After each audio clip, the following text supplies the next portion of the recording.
Bonjour, bonsoir à toutes et à tous. Nous sommes heureux de vous accueillir en nombre ce soir pour ce premier webinaire 1 heure pour comprendre de l'année 2026, organisé par l'Association française pour la prévention des catastrophes naturelles et technologiques. C'est pour nous l'occasion de vous adresser de vive voix tous nos vœux les meilleurs pour l'année qui débute. Et l'occasion aussi de vous confirmer tout l'engagement qui est le nôtre au niveau de la FPCNT, de ses membres et de ses partenaires pour éclairer notre cheminement collectif vers la résilience de nos territoires face aux risques, ceci dans le contexte de changement climatique. Mieux comprendre pour mieux prévenir permet, comme vous le savez, d'anticiper, de déployer la prévention partout et par toutes et par tous, à travers des mesures aussi bien organisationnelles que structurelles, afin de réduire nos vulnérabilités propres et celles de nos biens. En ce sens, la FPCNT, grâce au soutien du ministère en charge de la transition écologique et avec de nombreux partenaires à ses côtés, propose pour la 3e année consécutive ce format de webinaire où pendant 1 heure, nous ouvrons la parole à des experts et des expertes qui contribuent à la mise en œuvre de la politique de prévention des risques majeurs, en innovant parfois, en développant des actions et des bonnes pratiques transposables et qui méritent, selon nous, d'être portées à connaissance plus largement pour participer à la réalisation de notre objectif gouvernemental, tous résilients face aux risques. Nous vous proposons aujourd'hui de nous pencher avec nos conseils d'architecture, d'urbanisme et d'environnement sur la problématique d'habiter en zone à risque, une réalité pour bon nombre de citoyens et de citoyennes en France, mais aussi hors de nos frontières. Pour cela, nous remercions Jeanne Demoule du CAUE de Mayotte et Estelle Miramont du CAUE de la Gironde d'avoir accepté notre invitation pour intervenir ce soir. Bienvenue à vous. Vous êtes toutes les deux architectes conseillères au sein de vos CAUE respectifs. Et au national, la présence des CAUE couvre plus de 90 départements en Hexagone et en Outre-mer. Vous allez nous en dire plus sur ces CAUE qui sont parfois méconnus, alors que leur équipe pluridisciplinaire accompagne gratuitement depuis 1977 les collectivités, les professionnels et les habitants pour mieux habiter, aménager, réhabiliter leur logement, s'adapter au changement climatique, réussir le défi de la transition écologique et parfois même se relever après un événement extrême, comme nous le verrons ici avec Mayotte. Dans ce dernier kilomètre au plus proche des citoyens et de la société civile dans sa diversité, vous constituez un maillon essentiel et êtes force d'écoute active et de proposition pour répondre aux attentes et aux besoins exprimés.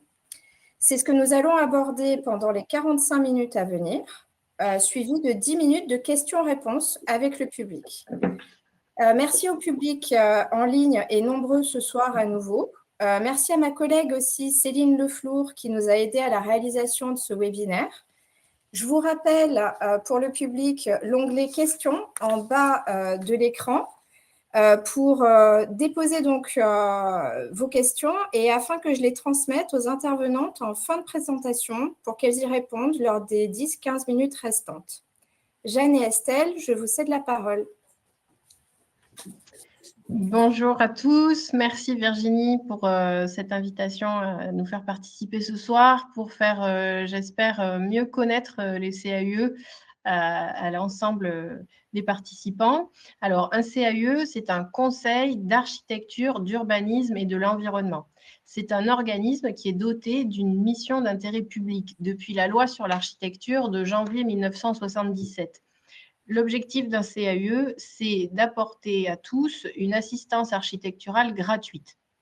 Donc, un CAUE, c'est créé à l'initiative de responsables locaux, présidé par un élu local, et nous structurons à l'échelle d'un département. L'objectif du CAUE, c'est d'accompagner aussi bien depuis le document de planification territoriale type PLUI, PLU, jusqu'à la fin de la chaîne qui est la construction ou la rénovation d'un bâtiment, par exemple d'habitation ou d'un bâtiment courant.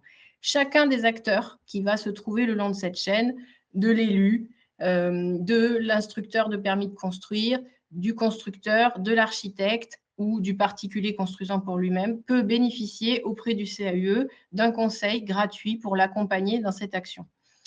Nous avons 4 grandes missions qui nous sont conférées par la loi.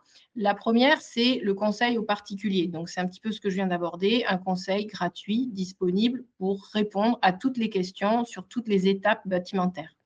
Nous avons ensuite une autre grande mission, c'est le conseil aux collectivités. N'importe quelle collectivité, depuis la petite commune de 100 habitants jusqu'à la commune intermédiaire, l'intercommunalité ou la métropole, voire même le département ou la région ou les DDTM peuvent nous solliciter pour nous demander un accompagnement gratuit sur n'importe quelle étape, soit de la commande publique, soit sur un projet à venir sur lequel ils se questionnent.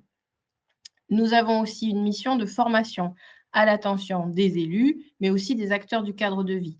Principalement, nous formons des élus avec des formations sur des thématiques d'urbanisme, de paysage, d'architecture ou d'environnement. Nous avons enfin la 4e mission qui est la mission de sensibilisation.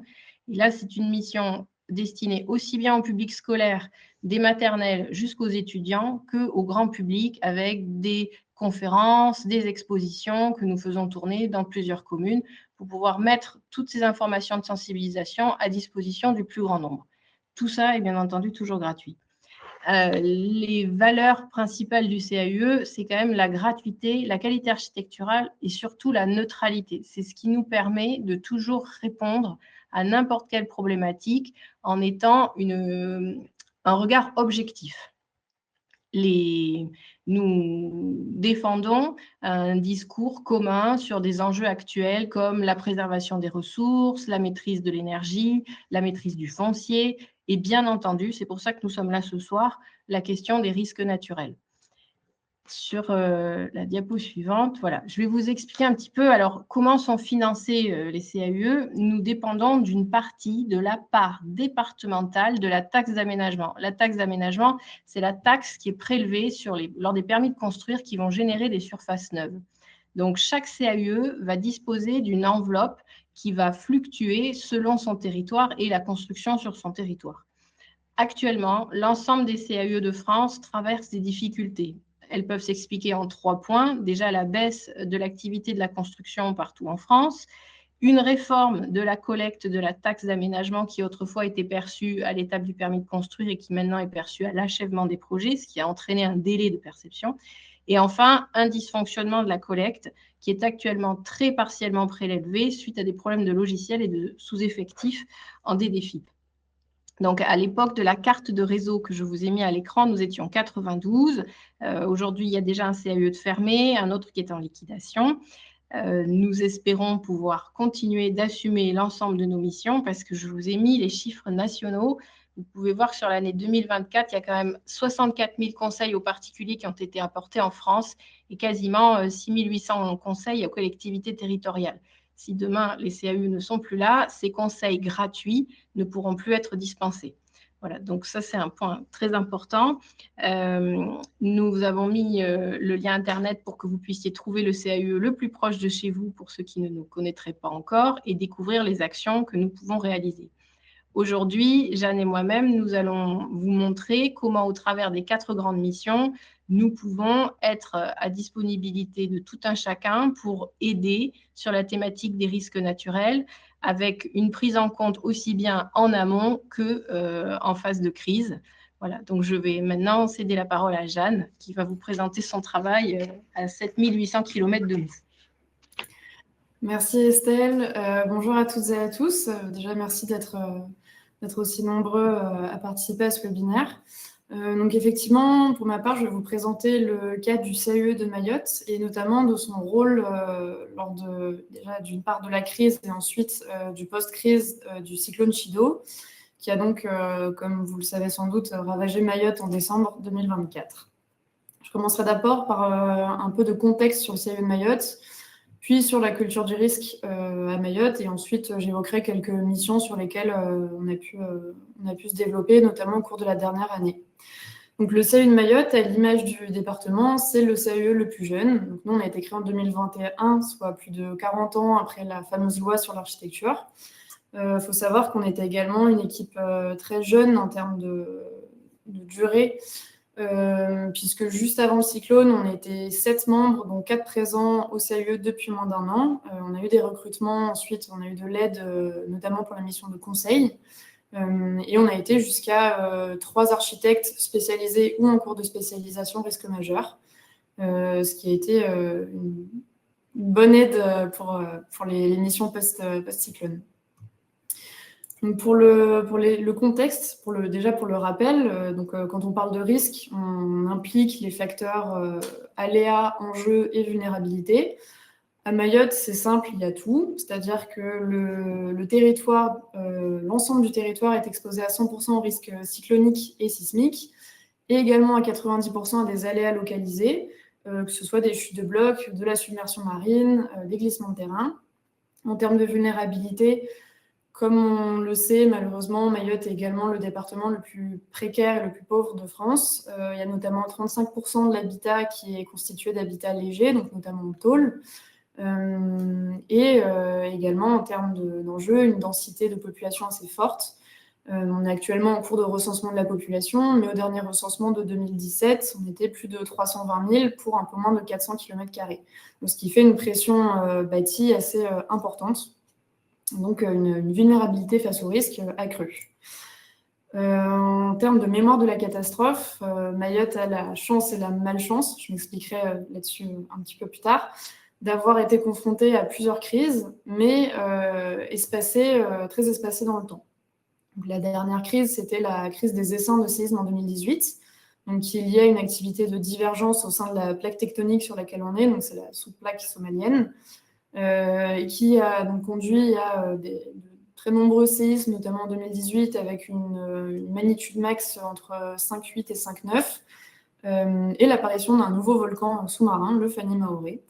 Et voilà, mais sachant que c'était les premiers épisodes sismiques intenses enregistrés depuis très longtemps. En termes de cyclone, il faut remonter à 1984 avec le cyclone Kamissi, qui avait à l'époque ravagé Mayotte. Mais il y a 2 choses à retenir de ce cyclone. La première chose, c'est que déjà, il y a 40 ans, l'état des constructions n'était pas du tout le même, les matériaux n'étaient pas les mêmes, la densité de population n'était pas la même, et même les infrastructures étaient assez différentes. La deuxième chose à retenir, c'est que c'était en équivalent catégorie 3, là où Chido est un équivalent catégorie 4. Donc, quand le cyclone tropical intense Chido passe sur Mayotte, donc le 14 décembre 2024, il faut savoir que jusqu'à la veille au soir, une grande partie de la population pense que le cyclone ne va pas passer sur Mayotte. Pourquoi ? Parce que jusque-là, la plupart des cyclones évitent l'archipel global, même des Comores, en passant soit beaucoup plus au nord, soit en traversant Madagascar. Donc là, on voit que le Mayotte et l'archipel des Comores sont assez protégés par Madagascar. Et donc, quand les cyclones traversent, ils ressortent assez affaiblis. Et là, on voit le phénomène, on voit que le cyclone avait été rétrogradé en cyclone tropical avant de remonter au stade tropical intense. Mais ce qui fait qu'en fait, toute la nuit du 13 au 14, on ne sait pas à quel stade il va ressortir. Et en fait, quand il ressort et qu'il reprend de l'ampleur, l'œil traverse Mayotte et l'île est complètement ravagée.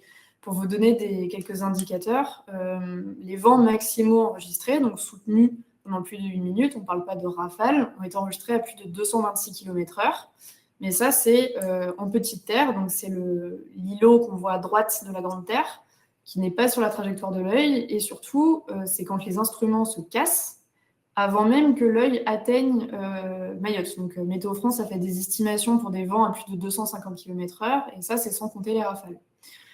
Donc on se retrouve le soir même avec un territoire complètement ravagé, un état de sidération, un choc collectif. Il faut s'imaginer que c'est extrêmement violent. Tout est différent, même d'un point de vue colorimétrique. Tout est complètement bouleversé. On voit en noir, blanc, brun, beige. Tous les arbres ont disparu, surtout au nord. Le sud est un peu plus préservé, mais il y a quand même de gros dégâts. Et on n'a aucune information. On n'a aucune information puisqu'il n'y a absolument plus aucune infrastructure disponible sur l'île et aucune connaissance de quelle est la marche à suivre. Il faut également savoir que donc, la dernière fois que l'île et la population avaient connu un événement similaire, même si ce n'était pas la même puissance, c'était il y a 40 ans, et que la problématique était déjà la même. Donc quand on regarde cet extrait du journal Libération qui a été publié peu de temps après le passage de Kamissi, on voit cette citation d'un habitant de Anyundru, donc Anyundru c'est au sud de Mayotte, qui dit « Il n'y avait pas eu de cyclone depuis plus de 30 ans, seuls les vieux se rappelaient. Quand on annonçait à la radio l'arrivée de Kamissi, ils se sont mis à prier, à pleurer. Les jeunes, eux, riaient et se moquaient. Ils ne pouvaient pas savoir, maintenant ils savent. » Et en fait, nous, 40 ans plus tard, on a été confrontés exactement à la même situation, avec une partie de la population qui avait cette mémoire de la crise et une qui ne l'avait pas vécue, et qui donc n'était pas préparée à vivre un événement d'une telle ampleur. Donc les premiers jours, c'est de la mise en sécurité déjà individuelle. Donc pour bien comprendre, il faut s'imaginer que vous n'avez pas d'eau, évidemment vous n'avez pas d'électricité, vous n'avez pas non plus de réseau, donc vous ne pouvez pas prévenir vos proches que vous allez bien et vous ne pouvez pas savoir si eux vont bien. On apprend au fur et à mesure par le bouche à oreille qu'il n'y a ni hôpital, ni aéroport, ni réseau routier. Et très vite, dans les jours, semaines et mois qui vont suivre, il va y avoir des nombreuses pénuries d'eau courante, d'eau potable, de nourriture, d'essence, ce qui complique les déplacements, d'argent liquide, puisqu'il n'y a pas d'électricité, et de gaz. Et au milieu de tout ça, il faut réussir à s'organiser, il faut réussir à se relever. Et donc, il y a de nombreuses professions qui vont réussir à se lever spontanément. Je pense notamment au corps enseignant, au corps médical, et également donc, aux architectes. Donc les premières mobilisations, elles sont vraiment dans les jours qui suivent la crise. Et il y a notamment un premier rassemblement des architectes présents sur le territoire autour de la commune de Mamoudzou pour aller diagnostiquer les écoles et les centres d'hébergement d'urgence. Et donc assez rapidement, moins d'une semaine après la crise, donc ce groupe de personnes va réussir à mettre en place une méthodologie, à mettre en place une grille de diagnostic et à aller diagnostiquer 17 écoles, dont une partie sert de centre d'hébergement d'urgence, avec notamment l'aide de la FPCND, la FPS et d'autres organismes qui étaient à distance et qui ont pu nous envoyer des exemples de grilles, des conseils. Et cette mission, en fait, elle va être poussée, elle va être développée dans le sens où donc la DELM, la Direction de l'Environnement, de l'Aménagement du Littoral et Maritime, ainsi que le rectorat de Mayotte, va demander le diagnostic de l'entièreté des écoles du premier degré, et également des ERP, donc les établissements recevant du public, évidemment le plus rapidement possible, et va confier cette mission au CAUE de Mayotte. Et nous, on va avoir la chance d'avoir également la présence de la Fondation Architectes de l'Urgence qui arrive sur le territoire assez rapidement, environ une dizaine de jours après le passage du cyclone, juste avant Noël, si je me souviens bien. Et là, déjà, c'est assez intéressant parce qu'on voit qu'en fait, on se retrouve à devoir être très polyvalent et à sortir un petit peu de nos missions initiales pour aller ratisser toute l'île pour faire le diagnostic des établissements. Donc en une grande semaine, on va faire le diagnostic de 1881 salles de classe pour être capable d'estimer dans quelles conditions pourra se dérouler la rentrée scolaire. Là, entre grands guillemets, chance qu'on a eue, c'est que les vacances commençaient le 13, le cyclone est passé le 14, et il y avait un mois initialement prévu avant la rentrée scolaire, et donc un mois pour réparer toutes ces salles de classe et essayer de faire en sorte que les enfants puissent avoir une continuité pédagogique. Pendant cette période-là, on va donc également réaliser le diagnostic des ERP et aller aider les mairies, aller au sein des communes à remplir les grilles de dégâts. Donc poursuivre notre mission, une de nos missions principales qui est vraiment l'appui aux collectivités. Et donc, en un peu moins de 3 semaines, on va, grâce donc, notamment à la FAU, à tous les architectes qui ont été mobilisés, qui ont participé à ces missions, donc effectuer toutes ces cartes, être capable de sortir des cartes de dégâts, et également de permettre aux communes d'avoir un premier estimatif financier sur les dégâts recensés. Il faut savoir qu'on n'a pas eu de chance. Et mi-janvier, donc moins d'un mois, après le passage du Chido, on a le cyclone tropical Dikeledi qui passe au niveau de Mayotte au stade de tempête tropicale Et là où Mayotte avait rasé le nord avec des vents très violents, Dick et Lady ne rase pas, mais en tout cas un impact très fort sur le sud avec des pluies extrêmement abondantes et donc notamment des glissements de terrain, des effondrements de routes et ce qui tombe assez mal étant donné qu'une très grande partie des habitations n'ont plus de toit. Donc continue de précariser un territoire qui est déjà assez affaibli. Et au lendemain, donc, dès qu'on repasse en vigilance d'abord orange puis jaune, on commence une mission donc, qui, ce coup-ci, est d'abord pilotée par la Fondation Architectes de l'Urgence pour faire le diagnostic du bâti résidentiel. Donc, cette mission, elle est commanditée par l'Inspection générale de l'environnement et du développement durable. Et l'idée, c'est d'avoir, encore une fois, un estimatif, une vision globale des dégâts par secteur. Donc, il y a également eu la même mission pour le secteur maritime, pour l'agro, pour les transports. Ça a été sur beaucoup de points différents, et donc notamment le bâti. Et en ce qui me concerne, le bâti résidentiel privé. Et là, encore une fois, on va pouvoir travailler avec donc les architectes de l'urgence pour mettre en place une méthodologie commune. Donc eux, ils ont une compétence très précieuse qui est la capacité à mettre en place de la logistique en temps de crise. Encore une fois, il faut savoir que là, on est à 1 mois post-Chido. Il y a des pénuries, notamment d'eau, de nourriture, de logement. Il faut faire venir des gens de l'extérieur. Il faut les transporter. Il n'y a plus d'essence, il n'y a plus de véhicules. Donc la FAU va réussir à mettre en place assez brillamment toute cette logistique. Et nous, le CAE, on va avoir un rôle presque de fixeur sur le terrain et on va pouvoir mettre au service donc, de cette mission toute la connaissance que les architectes, les urbanistes de l'équipe ont pu acquérir sur notamment le territoire, les modes constructifs, les types de tissus urbains. Et donc, on va travailler environ 2 semaines pour faire le diagnostic de plus de 2400, 2300 environ logements privés et avoir une vision un petit peu globale sur les impacts du cyclone, avec notamment ce chiffre assez terrible de approximer à 100% de l'habitat léger en tôle rayé de la carte, qui a été rapidement reconstruit, mais en tout cas au moment du cyclone, qui a été complètement rasé.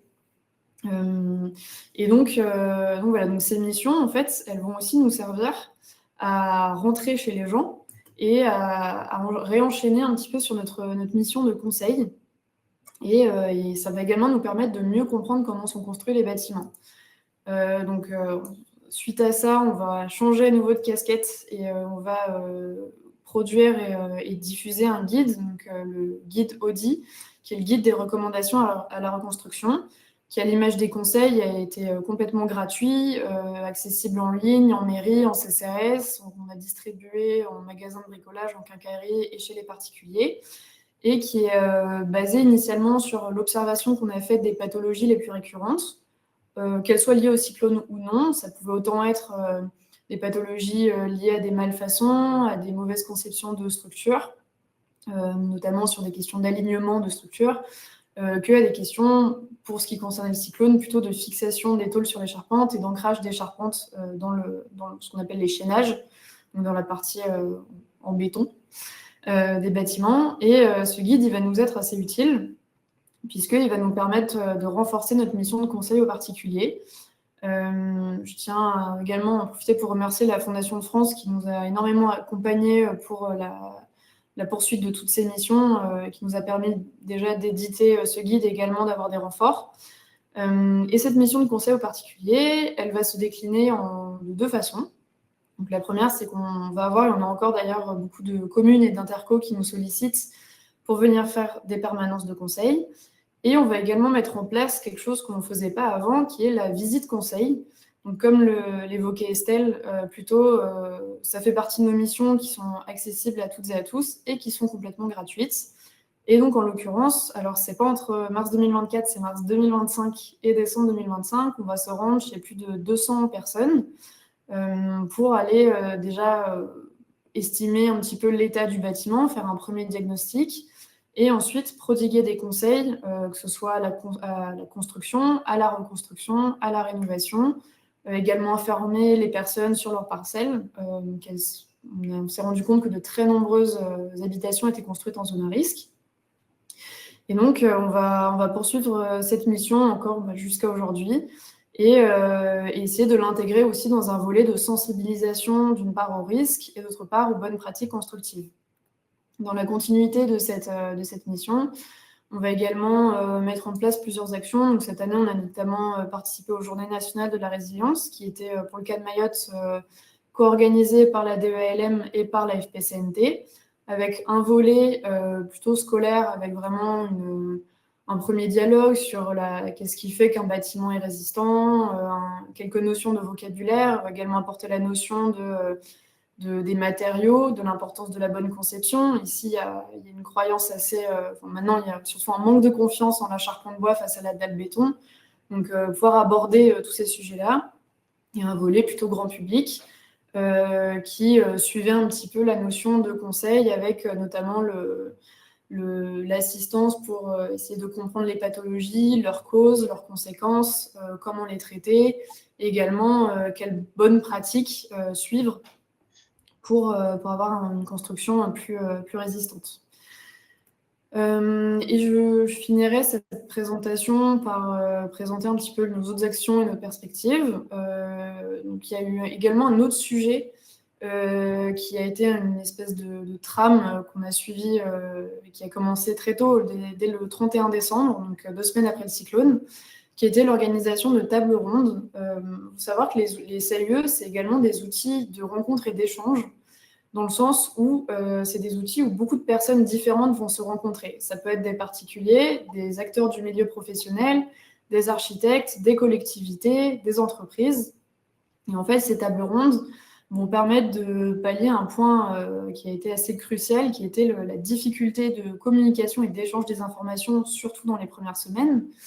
Et c'est quelque chose qu'on poursuit encore. Là, on a fait la table ronde anniversaire Chido, justement pour évoquer tous les projets, les perspectives de reconstruction.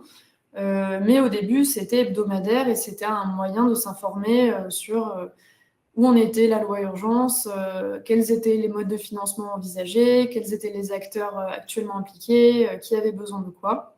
Donc ça a été aussi un bon moyen de coordonner également les réponses à des questions auxquelles on avait besoin d'avoir des avis d'experts. Que ce soit sur les évolutions des lois, des réglementations paracycloniques sur les bâtiments ou sur d'autres sujets un peu pointus. On a également encore le soutien de la Fondation de France pour faire la suite du guide Audi, qui sera un manuel de réparation, qui est actuellement en cours de finalisation.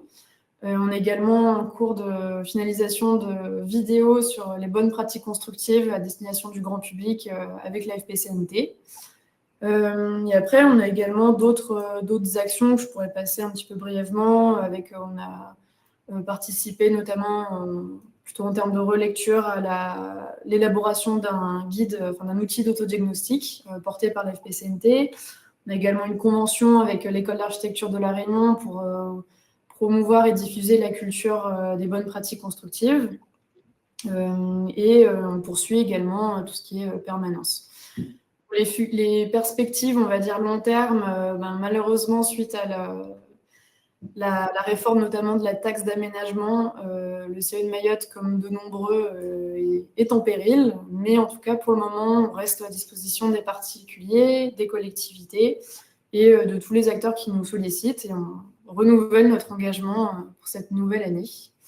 Voilà pour le CAU de Mayotte. Je vais donner la parole à Estelle pour la suite. Eh ben, merci beaucoup, Jeanne. Alors, je vais vous présenter notre CAUE de la Gironde. Nous, du coup, on a été créé en 1979. On est parmi les premiers CAUE.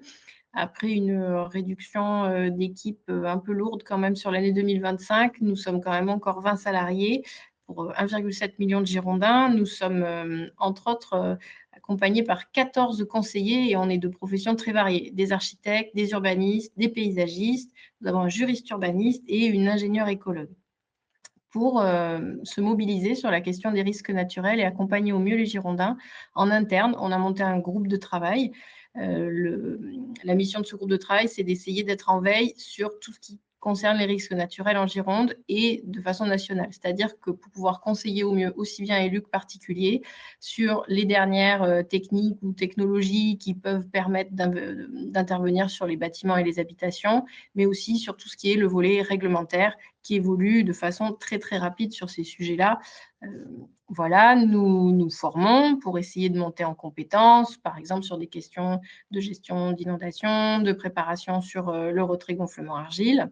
Et nous avons maintenant une volonté forte d'essayer de prendre la thématique des risques le plus à cœur dans tous les dossiers de conseil que nous faisons aux communes, toujours avec cette idée de pouvoir remettre à jour les derniers épisodes de crise et pouvoir donner aux élus les meilleurs conseils sur la faisabilité de leur projet au regard des risques naturels. Là, je vous ai fait un petit panel des risques qui s'appliquent en Gironde. Alors, bon, 100% des communes concernées par un risque, on en a quand même quasiment 60% concernés par 2 à 3 risques au moins. Le risque feu de forêt a été fait partie des plus grands épisodes récents dont les gens ont les images très en tête avec des gros incendies en 2022 qui ont touché tout le massif qui est par ici. Depuis, cette cartographie est en train d'évoluer et toutes les communes qui sont dans l'entre-deux-mers vont bientôt, celles qui sont en blanc au nord, vont bientôt être concernées par le risque feu de forêt.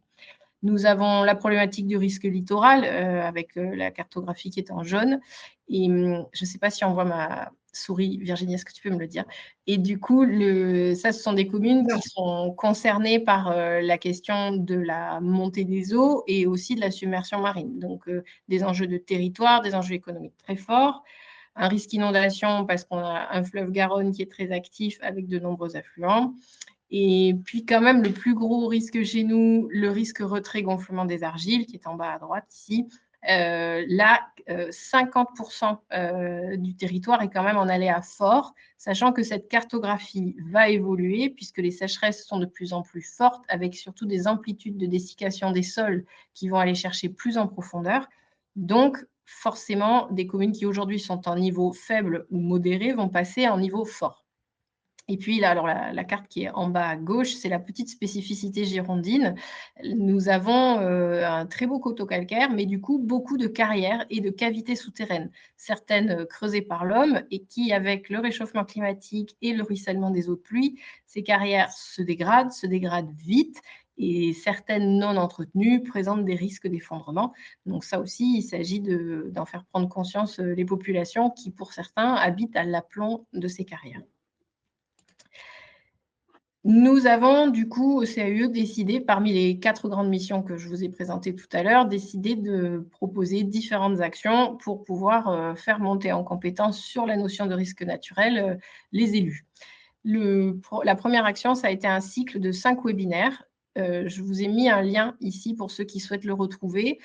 Tout le cycle est disponible en ligne sur le site du CAUE de la Gironde, par module, et chaque module est sous-chapitré avec les différents intervenants, ce qui vous permet de vraiment aller cibler la question que vous cherchez pour écouter ce que l'intervenant vous explique sur ce sujet-là. Ça a été vraiment la première ambition, c'était que les élus puissent comprendre le lien ténu qu'il va y avoir entre urbanisme et surtout quand eux prennent des décisions sur les plans locaux d'urbanisme, comment est-ce que les risques naturels peuvent être pris en compte et évoluer. Il y a certes les PPR, mais il y a aussi tout ce qu'on peut faire par un règlement d'urbanisme plus classique. Dans la mission du Conseil aux collectivités, alors là, je mets une petite illustration en bas à gauche. Typiquement, la parcelle qui est entourée en rouge, la collectivité nous dit, bon voilà, qu'est-ce qu'on peut faire sur cette parcelle? Il y a du bâti existant, il y a du foncier. Quelle est l'opportunité de constructibilité sur ce foncier-là? Nous, on va mettre en évidence qu'il y a une présence de carrière au dos du parcellaire, on met en évidence le front rocheux et on va présenter aussi, bien mettre en lumière la question du risque cumulatif, c'est-à-dire on cumule le risque cavité plus le risque ruissellement. Comment ça peut impacter le projet? Quel type de projet on peut faire quand même, quelle est la valorisation possible. Et la force de la présence du CAUE aux côtés de la collectivité, c'est qu'on va pouvoir être là tout au long de l'histoire du projet pour s'assurer que, par exemple, l'équipe de maîtrise d'œuvre qui va être recrutée sur ce projet, dès la phase de consultation, on s'assure qu'elle est bien informée qu'il y a ce risque, on lui transmet un maximum d'informations dans le cahier des charges. Et puis ensuite, quand les études commencent, on est aux côtés de la mairie pour s'assurer que, par exemple, dans les phases d'esquisse ou d'APS, ces sujets sont bien pris en compte, que les bureaux d'études ont bien été sollicités et que, par exemple, les différentes thématiques sont toujours bien en tête dans le projet. Dans l'exemple qui est à droite, ça c'est un territoire communal où on a quasiment 70% de la commune qui est en zone d'inondation rouge. Il reste quelques toutes petites opportunités de zone en bleu. La commune, par exemple, a l'occasion d'acquérir un bien en centre-ville pour pouvoir y faire un projet. Nous, à ses côtés, on va analyser le site et on va mettre dans une préfaisabilité, on va mettre en évidence quel est l'impact, par exemple, de la cote d'inondation, comment est-ce qu'un changement de destination des bâtiments est possible ou non réglementairement parlant, et si ça peut présenter ou non un impact sur la viabilité du projet. Voilà, un conseil CAUE, des fois on est positif, des fois on est moins positif, mais c'est justement parce qu'on est très objectif qu'on est là pour répondre avec la plus grande clairvoyance possible à la commune pour l'orienter au mieux sur ses choix de projet et ses étapes de projet à venir pour limiter l'impact du risque. Un exemple, alors en conseil collectivité, là on participe, c'est on a un urbaniste, l'ingénieur écologue et un paysagiste qui sont avec le groupement d'intérêt public littoral pour les communes qui sont justement sur la côte et qui vont subir le retrait du trait de côte, les accompagner. Ici, par exemple, une commune qui a fait l'objet d'un classement avec un périmètre de vulnérabilité, on voit qu'il y a toute une partie de la commune qui est en péril et une partie de la commune qui l'est moins. L'objectif, ça va être pour les maisons qui sont non impactées, de s'assurer que lorsqu'il y a des épisodes d'inondation, notre ingénieur écologue, elle va fournir des conseils pour éviter qu'il y ait des pollutions supplémentaires qui puissent survenir et venir créer des problématiques de gestion de crise, alors qu'on a déjà d'autres sujets à gérer plus loin. Donc, c'est la prise en compte de ces thématiques-là. Dans le groupe de travail, il y a aussi un travail pour réfléchir à comment les bâtiments qui sont dans le périmètre de vulnérabilité et les services qui sont dans ces périmètres-là peuvent être relocalisés et réimplantés, donc des déplacements de quartier, ce qu'on appelle le retrait, placé à d'autres endroits de la commune, et le travail très délicat de la jonction entre la zone bleue et noire, où il faut pouvoir continuer de faire évoluer le territoire communal, les installations, aussi bien publiques que particulières, et dans ce cas-là, un vrai travail de sensibilisation sur des constructions modulables, réversibles, qui vont pouvoir s'adapter et représenter un investissement raisonné. Voilà, toujours avec cette grande inquiétude qu'on trace un trait sur une carte, mais que l'évolution et l'impact du réchauffement climatique fait que la position précise d'un trait évolue très, très vite.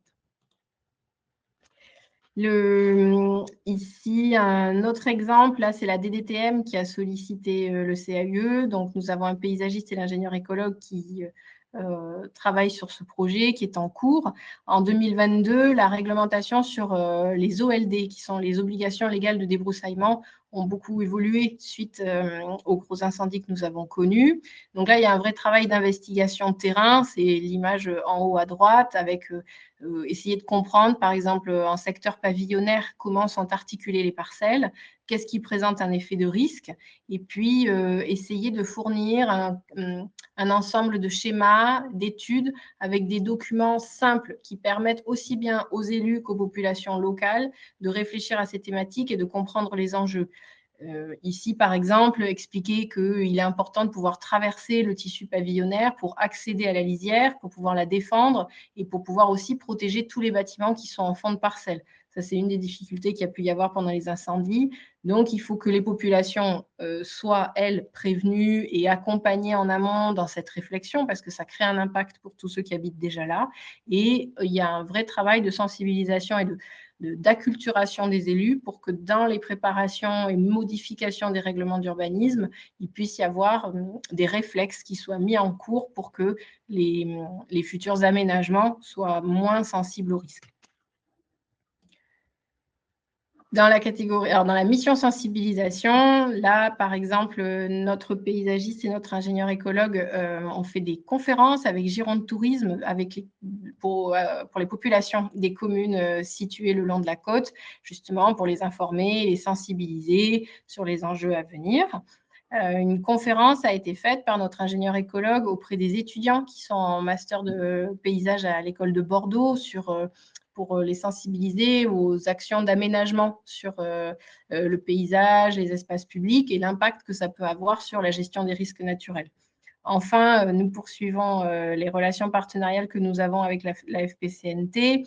Nous avons été sollicités cette année pour partager notre expérience quotidienne avec les élus et les particuliers sur un jeu dont Virginie vous parlera, qui est en cours d'étude sur la question du débroussaillement.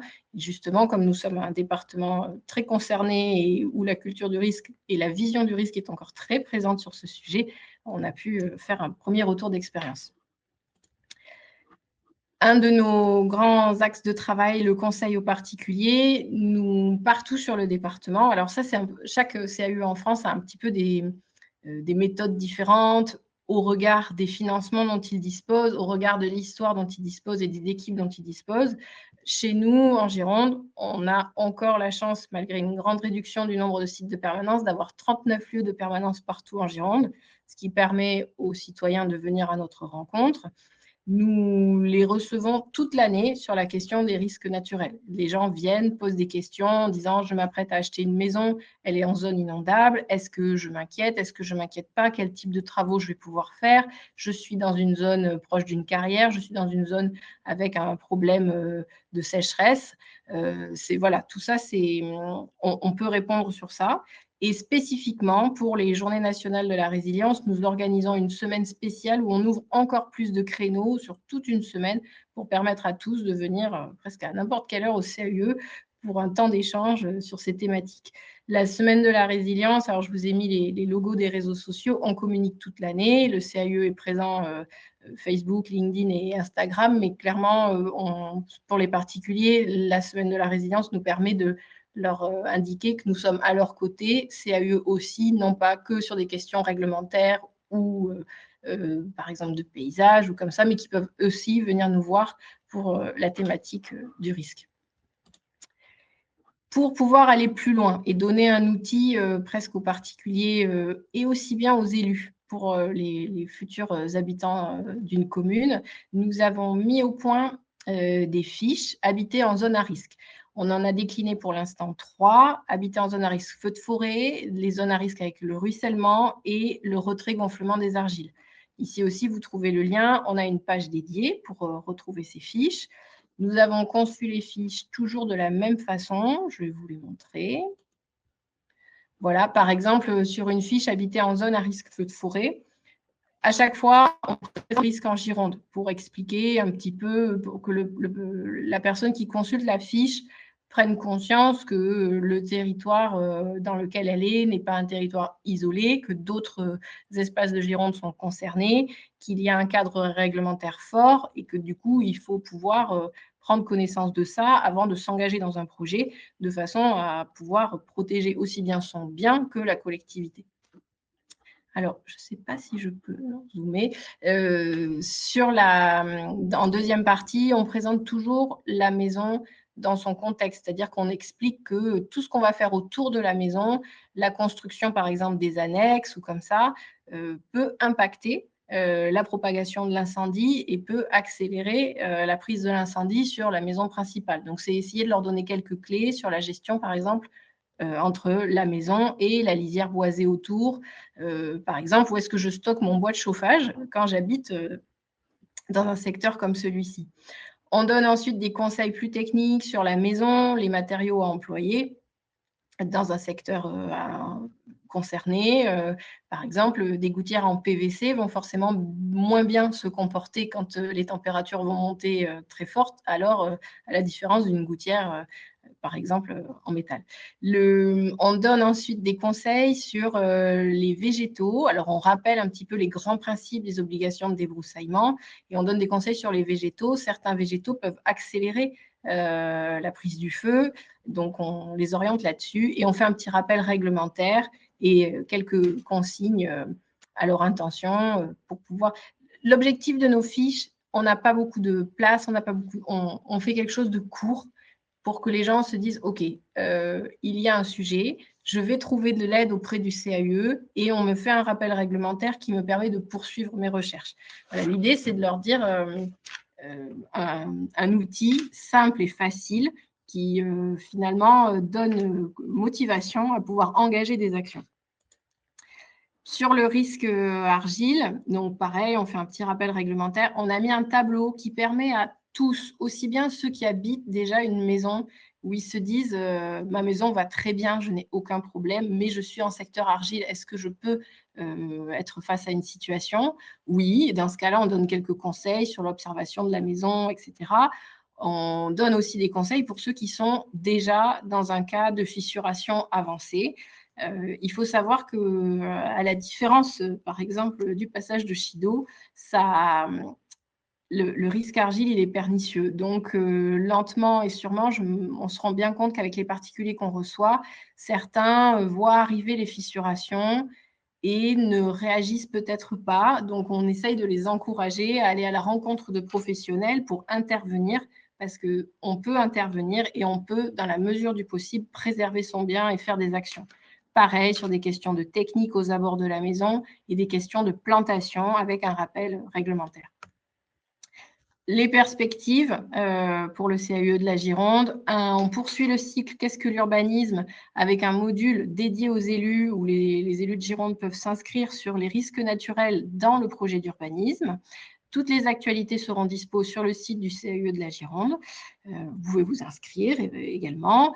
On travaille actuellement une formation sur mesure qui peut être adaptée au territoire et sur demande des collectivités sur autorisation d'urbanisme et gestion des eaux pluviales en partenariat avec l'Agence de l'eau. Nous allons poursuivre les fiches habitées en zone à risque avec remontée de nappe et mouvement de terrain.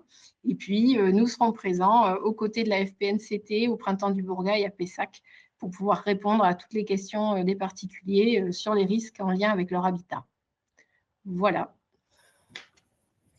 Merci beaucoup à toutes les deux pour votre présentation commune qui était très complémentaire au niveau aussi bien des cas de figure et des réponses adaptées que vous proposez et de la prévention, des conseils prévention, adaptation et aussi relèvement. On a beaucoup de questions. Alors, ce que je vous propose, c'est d'enchaîner rapidement pour tenir les délais. Pardon.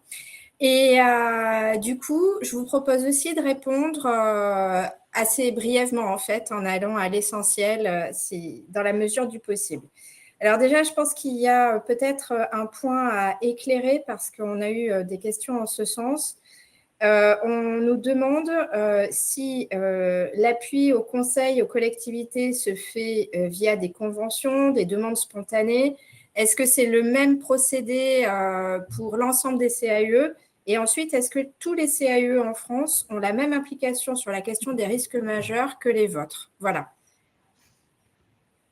Vous pouvez répondre toutes les deux. Jeanne, tu peux commencer? Oui. Je peux parler du cas de Mayette si vous le souhaitez. Déjà, pour le sujet général de l'implication des CAUE au niveau des risques majeurs, c'est en fait propre à chaque CAUE de déterminer son programme. Nous, on a vraiment développé ce volet-là en grande partie suite au cyclone Chido, mais je pense que chaque CAUE ensuite développe les problématiques auxquelles il est le plus confronté. Pour la question des particuliers, nous, ce qu'on a fait, c'est que suite au cyclone, on a mis en place un formulaire qu'on a diffusé, qui est accessible sur notre site, où n'importe quel particulier peut remplir quelques questions. Ça arrive dans un tableau, on les appelle et ensuite on prend rendez-vous et on se rend chez les gens. Et ensuite, il y a également les permanences. Alors ça peut être soit à base d'une convention avec une commune ou une intercommunalité. Et dans ce cas-là, il y a vraiment il y a des dates, il y a un rythme précis qui est déterminé. Par exemple, une demi-journée toutes les 2 semaines au siège de l'Interco du Nord, je donne l'exemple. Ou sinon, ça peut être ponctuel, ça peut être un événement, ça peut être une commune qui nous sollicite. Dans ce cas, généralement, il n'y a pas de convention. C'est un événement qu'on organise, on va passer une journée. Voilà. pour le CAE de Mayotte en tout cas. Très bien. Alors, pour le CAE de la Gironde, le mode de saisine, comme on dit, basiquement, n'importe quelle collectivité nous envoie un mail à contact@caegironde et nous dit « Je m'interroge sur ça, je voudrais votre appui sur ça ». Et nous, on va appeler la commune, prendre un temps d'échange pour voir dans quelle mesure on peut aider, accompagner. Des fois, ce n'est pas forcément nous, mais on essaye de réorienter vers le service le plus adapté. Et si on peut accompagner, on a des conseils flash. Ça peut être une réponse par téléphone parce que c'est un conseil très simple. Ça peut nécessiter une visite de site, ça peut nécessiter la production d'un dossier et ça peut être un accompagnement plus long. Et en fonction de ça, chez nous, Fabrice Delaguila, qui est notre directeur adjoint responsable du conseil aux collectivités, prend le relais et voit avec la commune quelle va être la mesure de notre accompagnement. Dans la mesure du possible, nous continuons d'essayer d'être gratuits. Mais du coup, le procédé est le même pour l'ensemble des départements en France, c'est-à-dire que c'est soit conventionnement pour les permanences, si j'ai bien compris, soit pour des événements, pas nécessairement, mais des prises de contact en direct avec vous, en tout cas. Oui. Et traitement en interne en fonction du type de demande. Oui, si j'ai bien compris. Du coup, il y a une autre question qui est un peu liée et qui est celle de comment les particuliers peuvent-ils vous connaître ? Parce que c'est vrai que les CAE ne sont pas forcément connus. Nous, on s'en rend compte sur les stands de sensibilisation du public. On vous découvre un peu, moi, quand je présente les fiches habitées en zone à risque. Voilà, pas mal d'habitants, en fait, nous disent « Ah, mais c'est super, il y a une permanence dans ma commune, c'est gratuit, je peux la faire en visio. » Et du coup, ça les encourage, en fait. Et ça, quelque part, ça rompt aussi quelque part un peu l'isolement de certains habitants qui sont face à des difficultés aussi bien au niveau de leur connaissance des pathologies que de leurs compétences et parfois aussi financières, le plus souvent, pour trouver des solutions. Alors, déjà, je te remercie de présenter avec détermination nos fiches et du coup de pouvoir nous permettre d'être mieux connus. Principalement, alors nous communiquons par les réseaux sociaux, nous avons des campagnes de communication. Nous interpellons beaucoup nos mairies pour leur rappeler qu'on est présent. On a un certain nombre de mairies qui ont affiché nos posters, un flyer. Même si les mairies n'ont pas de permanence, elles peuvent afficher un poster en disant « la permanence la plus proche est à tel endroit » avec la référence de conseil. Nous renouvelons régulièrement chaque année nos contacts avec les mairies pour s'assurer qu'ils sont bien au courant et qu'ils peuvent mettre à disposition ces informations pour leurs habitants. Maintenant, il y a de plus en plus de petites applications type intramuros, des applications Pocket, panneaux, voilà, où les communes ont décidé de communiquer comme ça pour régulièrement dire à leurs administrés « il y a un service qui peut vous accueillir ». Sur leur site internet aussi, ils font des petits encarts comme ça. Les services instructeurs aussi sont souvent pour nous un vecteur d'entrée pour les particuliers parce qu'ils peuvent dire aux administrés qui les contactent, par exemple, en disant « je me pose des questions ou j'ai eu un refus, qui peut m'aider ?» Ils flèchent aussi pas mal vers nous. Voilà, donc on essaye de poursuivre les actions de communication pour être mieux connus dès les prochaines élections, parce que là, on sait qu'en ce moment, nos élus sont en pleine action, mais aux prochaines élections, on va prendre contact avec les nouvelles équipes pour pouvoir à nouveau leur réexpliquer l'outil qui est à leur disposition, aussi bien pour eux que pour les administrés. Oui, c'est un travail en continu et également aussi au niveau des habitants et des habitantes parce que le volet prévention ne peut être abordé sans connaissance aussi des structures conseils. Et voilà. On a une autre question qui est très intéressante parce que ça permet de recadrer un petit peu au national aussi par rapport au métier d'architecte. Et il nous est demandé si, de manière générale, les architectes sont formés pour concevoir des bâtiments résilients aux risques majeurs. Est-ce qu'il y a des différences en termes de formation entre l'Hexagone et l'Outre-mer ? Et aussi, est-ce que la maison de demain émerge quelque part un petit peu, la maison résiliente face aux risques majeurs émerge au niveau des réflexions à l'heure actuelle des architectes ? Pour la question de la formation, je veux bien répondre. Déjà, pour resituer, les écoles d'architecture en Outre-mer, il n'y en a qu'une seule. qui est l'ENSA de La Réunion, et c'est d'ailleurs sa première année de plein exercice, puisque jusque-là, c'était une antenne de l'ENSA de Montpellier. En termes de formation, ça va dépendre des écoles, ça va même dépendre des départements au sein des écoles. Actuellement, ce n'est pas un volet qui est extrêmement poussé. On est plusieurs, et j'en fais partie, à avoir fait donc une spécialisation post-master. Donc, il y a un DSA, un diplôme spécialisation approfondissement de 2 ans, et qui est donc le DSA risque majeur pour se spécialiser. Mais je pense que le milieu des écoles a conscience de cette nécessité de formation. Et c'est notamment dans ce cadre-là que le CAE de Mayotte a donc, cette convention avec l'ENSA de La Réunion. Et on dispense des cours en master sur les risques et sur la gestion de crise et sur l'urgence à destination des étudiants. C'est en train d'évoluer. Je pense j'espère qu'un jour, la spécialisation sera toujours utile, mais qu'on en parlera plus tôt dans les études. Pour ce qui est de la maison de demain, ça va dépendre des territoires. Je pense que chaque CAUE va conseiller sur des matériaux, sur de la résilience énergétique, de la résilience thermique, de la résilience face aux aléas. Après, je pense qu'il y a 1000 maisons de demain qui sont chacune les plus adaptées possible à leur territoire. Merci. Estelle, quelque chose à rajouter? Il y a une véritable...